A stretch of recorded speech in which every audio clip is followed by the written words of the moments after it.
So standard form. What is standard form?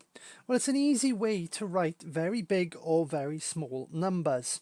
Now, you might consider, well, I can put big or small numbers down already, but consider you're writing an essay or a paper on distances such as the distance to the sun, or sizes such as the size of bacteria, which are even smaller than the eye can see.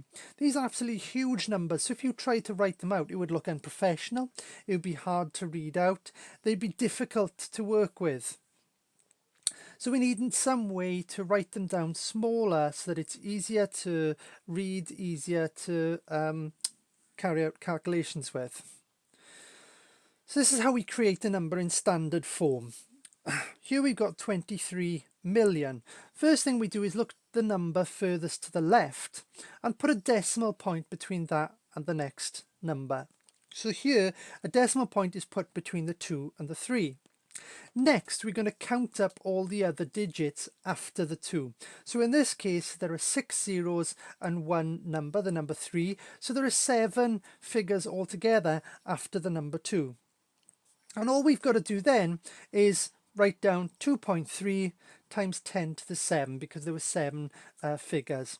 And this now is what a number looks like in standard form. So this is the same as 23 million. It's just a different way of writing it. As you can see, it's sort of like condensed it down, makes it easier to see and easier to work with. Why is multiplying something by 10 to the 7 exactly the same as the number we had before? Well, as we've done in powers and indicia, 10 to the 7 is 10 times 10 times 10 times 10 times 10 times 10 times 10.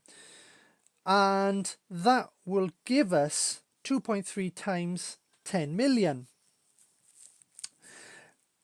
And if we work that out or put it in a calculator, the answer is 23 million. So 2.3 times 10 to the 7 is actually exactly the same as 23 million. It's just a different way of writing that number. And remember, you need to be able to convert from one form into another.